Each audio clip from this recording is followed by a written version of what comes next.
ഈശോ മിശിഹായ്ക്ക് സ്തുതിയായിരിക്കട്ടെ.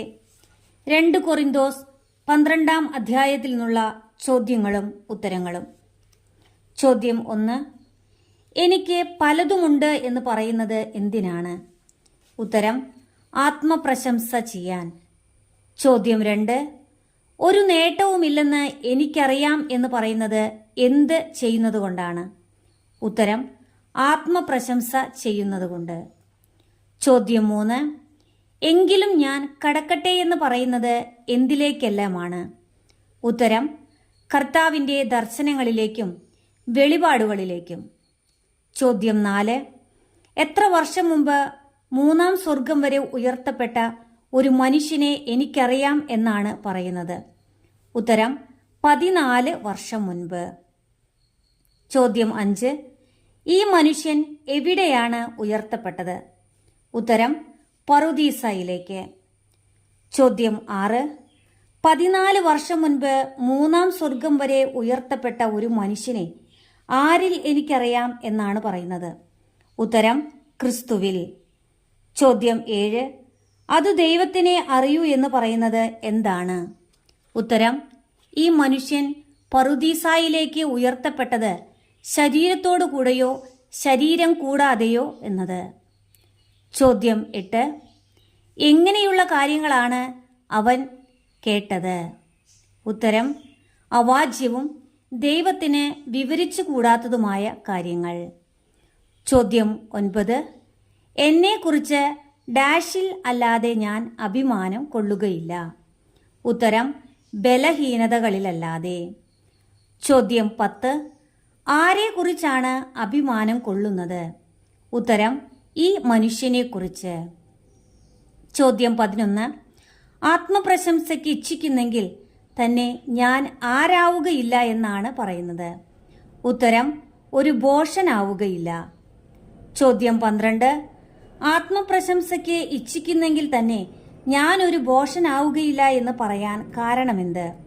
ഉത്തരം: എന്തെന്നാൽ സത്യമായിരിക്കും ഞാൻ സംസാരിക്കുക. ചോദ്യം 13. ഞാൻ ആത്മപ്രശംസ ഒഴിവാക്കുന്നു എന്ന് പറയുന്നത് എന്തുകൊണ്ടാണ്? ഉത്തരം: എന്നിൽ കാണുകയും എന്നിൽ നിന്ന് കേൾക്കുകയും ചെയ്യുന്നതിൽ അധികമായി ആരും എന്നെപ്പറ്റി വിചാരിക്കാതിരിക്കേണ്ടതിന്. ചോദ്യം 14. വെളിപാടുകളുടെ ആധിക്യത്താൽ ഞാൻ അധികം ആഹ്ലാദിക്കാതിരിക്കേണ്ടതിന് എനിക്ക് നൽകപ്പെട്ടിരിക്കുന്നു എന്ന് പറയുന്നത് എന്താണ്? ഉത്തരം: ശരീരത്തിൽ ഒരു മുള്ള്. ചോദ്യം 15. എന്തിൻ്റെ ആധിക്യത്താൽ ഞാൻ അധികം ആഹ്ലാദിക്കാതിരിക്കേണ്ടതിനാണ് ശരീരത്തിൽ ഒരു മുള്ള് എനിക്ക് നൽകപ്പെട്ടിരിക്കുന്നത്? ഉത്തരം: വെളിപാടുകളുടെ. ചോദ്യം 16. സ്ലീഹായെ ശല്യപ്പെടുത്തുന്നതിനും മതിമറന്ന് ആഹ്ലാദിക്കാതെ എന്നെ നിയന്ത്രിക്കുന്നതിനും വേണ്ടിയുള്ളത് എന്ത്? ഉത്തരം: പിശാചിൻ്റെ ദൂതൻ. ചോദ്യം 17. പിശാചിൻ്റെ ദൂതൻ വിട്ടകലാൻ വേണ്ടി എത്ര പ്രാവശ്യം കർത്താവിനോട് അപേക്ഷിച്ചു എന്നാണ് സ്ലീഹ പറയുന്നത്? ഉത്തരം: 3 പ്രാവശ്യം. ചോദ്യം 18. അവിടുന്ന് പിശാചിൻ്റെ ദൂതൻ വിട്ടകലാൻ വേണ്ടി പ്രാർത്ഥിച്ചെങ്കിലും എന്താണ് അരുൾ ചെയ്തത്? ഉത്തരം: നിനക്കെൻ്റെ കൃപ മതി. ചോദ്യം 19. എൻ്റെ ശക്തി പൂർണ്ണമായി പ്രകടമാകുന്നത് എപ്പോഴാണ്? ഉത്തരം: ബലഹീനതയിലാണ്. ചോദ്യം 20. ക്രിസ്തുവിൻ്റെ ശക്തി എൻ്റെ മേൽ ആവസിക്കേണ്ടതിന് ഞാൻ എന്ത് ചെയ്യും എന്നാണ് പറയുന്നത്? ഉത്തരം: പൂർവാധികം സന്തോഷത്തോടെ എൻ്റെ ബലഹീനതയെക്കുറിച്ച് പ്രശംസിക്കും. ചോദ്യം 21. പൂർവാധികം സന്തോഷത്തോടെ എൻ്റെ ബലഹീനതയെക്കുറിച്ച് പ്രശംസിക്കുന്നത് എന്തിന്? ഉത്തരം: ക്രിസ്തുവിൻ്റെ ശക്തി എൻ്റെ മേൽ ആവസിക്കേണ്ടതിന്. ചോദ്യം 22. ഞാൻ ക്രിസ്തുവിനെ പ്രതി സന്തുഷ്ടനാണ് എന്ന് പറയുന്നത് എന്തിലെല്ലാമാണ്? ഉത്തരം: ബലഹീനതകളിലും ആക്ഷേപങ്ങളിലും ഞെരുക്കങ്ങളിലും പീഡനങ്ങളിലും അത്യാഹിതങ്ങളിലും. ചോദ്യം 23. ഞാൻ ശക്തനായിരിക്കുന്നത് എപ്പോഴെന്നാണ് പറയുന്നത്? ഉത്തരം: ബലഹീനനായിരിക്കുമ്പോഴാണ്. ചോദ്യം 24. ഞാൻ ഭോഷനായി പോയതിന് കാരണക്കാർ ആരെന്നാണ് പറയുന്നത്? ഉത്തരം നിങ്ങളാണ്. ചോദ്യം 25. ഞാൻ ഭോഷനായി പോയതിന് നിങ്ങളാണ് കാരണക്കാർ എന്ന് ശ്ലീഹ കൊറിന്തോസുകാരോട് പറയാൻ കാരണമെന്താണ്? ഉത്തരം നിങ്ങൾ എന്നെ പ്രശംസിക്കേണ്ടവരായിരുന്നു. ചോദ്യം 26. ഞാൻ നിസ്സാരനാണെന്നിരിക്കലും എന്തല്ല എന്നാണ് പറയുന്നത്?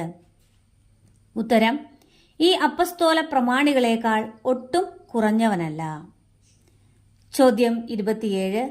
തെളിവുകളോടും അത്ഭുതങ്ങളോടും ശക്തികളോടും കൂടെ എല്ലാ തരത്തിലുമുള്ള സഹനങ്ങളിലും എന്ത് നൽകപ്പെട്ടു എന്നാണ് പറയുന്നത്? ഉത്തരം ഒരു അപ്പസ്തോലന് ചേർന്ന അടയാളങ്ങൾ. ചോദ്യം 28. നിങ്ങൾക്ക് മറ്റു സഭകളെക്കാൾ കുറവ് വന്നിട്ടുള്ളത് എന്തിലാണെന്നാണ് പറയുന്നത്? ഉത്തരം ഞാൻ നിങ്ങൾക്ക് ഭാരമായി തീർന്നിട്ടില്ല എന്നുള്ളത്. ചോദ്യം 29. ആ അപരാധം എന്നോട് എന്ത് ചെയ്യുവിൻ എന്നാണ് പറയുന്നത്? ഉത്തരം ക്ഷമിക്കുവിൻ. ചോദ്യം 30. ഞാൻ നിങ്ങളെ സന്ദർശിക്കാൻ തയ്യാറായിരിക്കുന്നത് എത്രാം പ്രാവശ്യമാണ്? ഉത്തരം 3-ാം പ്രാവശ്യം. ചോദ്യം 31. ഞാൻ കാംക്ഷിക്കുന്നത് ആരെയാണ് എന്തിനെയല്ല എന്നാണ് പറയുന്നത്? ഉത്തരം നിങ്ങളെയാണ്, നിങ്ങൾക്കുള്ളതല്ല. ചോദ്യം 32. മക്കൾ ആർക്കു വേണ്ടിയല്ല സമ്പാദിക്കേണ്ടത്? ഉത്തരം മാതാപിതാക്കന്മാർക്ക്. ചോദ്യം 33. മാതാപിതാക്കന്മാർ ആർക്കു വേണ്ടിയാണ് സമ്പാദിക്കേണ്ടത്? ഉത്തരം മക്കൾക്ക് വേണ്ടിയാണ്. ചോദ്യം 34. ഞാൻ അതീവ സന്തോഷത്തോടെ നിങ്ങളുടെ ആത്മാക്കൾക്ക് വേണ്ടി എന്ത് ചെയ്യുമെന്ന് പറയുന്നു? ഉത്തരം എനിക്കുള്ളതെല്ലാം ചെലവഴിക്കുകയും എന്നെ തന്നെ സമർപ്പിക്കുകയും ചെയ്യും. ചോദ്യം 35. നിങ്ങൾ എന്നെ കുറച്ചു മാത്രമാണോ സ്നേഹിക്കേണ്ടത് എന്ന് ചോദിക്കുന്നത് എപ്പോഴാണ്? ഉത്തരം ഞാൻ നിങ്ങളെ കൂടുതൽ സ്നേഹിക്കും തോറും. ചോദ്യം 36. ഞാൻ നിങ്ങളെ ബുദ്ധിമുട്ടിച്ചിട്ടില്ല എന്ന് നിങ്ങൾ സമ്മതിക്കുമെങ്കിലും നിങ്ങൾ പറയുന്നത് എന്താണ് എന്നാണ് ശ്ലീഹ പറയുന്നത്? ഉത്തരം നിങ്ങളെ കബളിപ്പിച്ച് സൂത്രത്തിൽ വശപ്പെടുത്തുകയായിരുന്നു എന്ന് നിങ്ങൾ പറയുന്നു. ചോദ്യം 37. ഞാൻ നിങ്ങളെ കബളിപ്പിച്ചിട്ടുണ്ടോ എന്ന് ചോദിക്കുന്നത് എന്ത് വഴിയാണ്? ഉത്തരം ഞാൻ നിങ്ങളുടെ അടുത്തേക്ക് അയച്ച ആരെങ്കിലും വഴി. ചോദ്യം 38. ഞാൻ നിർബന്ധിച്ചത് ആര് പോകണമെന്നാണ്? ഉത്തരം തീത്തോസ്. ചോദ്യം 39. തീത്തോസിന്റെ കൂടെ അയച്ചത് ആരെയാണ്? ഉത്തരം ആ സഹോദരനെയും അയച്ചു. ചോദ്യം 40. തീത്തോസ് നിങ്ങളെ എന്ത് ചെയ്തില്ലല്ലോ എന്നാണ് ചോദിക്കുന്നത്? ഉത്തരം കബളിപ്പിച്ചില്ലല്ലോ. ചോദ്യം 41. ഞങ്ങൾ പ്രവർത്തിച്ചത് എന്തിലല്ലേ എന്നാണ് ചോദിക്കുന്നത്? ഉത്തരം ഒരേ ആത്മാവിലല്ലേ. ചോദ്യം 42. ഞങ്ങൾ നടന്നത് എന്തിലല്ലേ എന്നാണ് ചോദിക്കുന്നത്? ഉത്തരം ഒരേ പാതയിലല്ലേ. ചോദ്യം 43. നിങ്ങൾ ഇത്രയും നാൾ വിചാരിച്ചിരുന്നത് എന്താണോ എന്നാണ് ചോദിക്കുന്നത്? ഉത്തരം ഞങ്ങൾ നിങ്ങളുടെ മുൻപിൽ ഞങ്ങളെ തന്നെ ന്യായീകരിക്കുകയായിരുന്നു എന്നാണോ. ചോദ്യം 44. പ്രിയപ്പെട്ടവരെ, ഞങ്ങൾ പ്രസംഗിച്ചിരുന്നത് എങ്ങനെയാണെന്നാണ് പറയുന്നത്? ഉത്തരം നിങ്ങളുടെ അഭ്യുന്നതയ്ക്ക് വേണ്ടി ദൈവസമക്ഷം സമസ്തവും ക്രിസ്തുവിലാണ് പ്രസംഗിച്ചിരുന്നത്. ചോദ്യം 45. ഞാൻ ഭയപ്പെടുന്നു എന്ന് പറയുന്നത് എന്താണ്? ഉത്തരം ഒരുപക്ഷെ ഞാൻ വരുമ്പോൾ ഞാൻ ആഗ്രഹിക്കുന്ന നിലയിൽ നിങ്ങളെയും നിങ്ങൾ ആഗ്രഹിക്കുന്ന നിലയിൽ എന്നെയും കാണാതിരിക്കുമോ. ചോദ്യം 46. ഞാൻ വരുമ്പോൾ എന്തൊക്കെയായിരിക്കുമോ കണ്ടെത്തുന്നത് എന്നാണ് ചോദിക്കുന്നത്? കലഹവും അസൂയവും കോപവും മത്സര്യവും അപവാദവും പരദൂഷണവും അഹന്തയും അസ്വസ്ഥതയുമായിരിക്കുമോ കണ്ടെത്തുന്നത്? ചോദ്യം 47.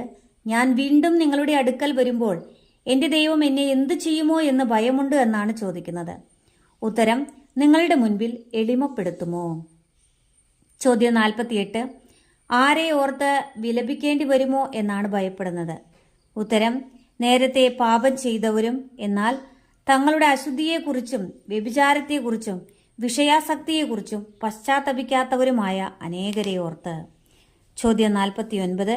2 കൊറിന്തോസ് 12-ാം അധ്യായത്തിൽ എത്ര വാക്യങ്ങൾ ഉണ്ട്? ഉത്തരം 21.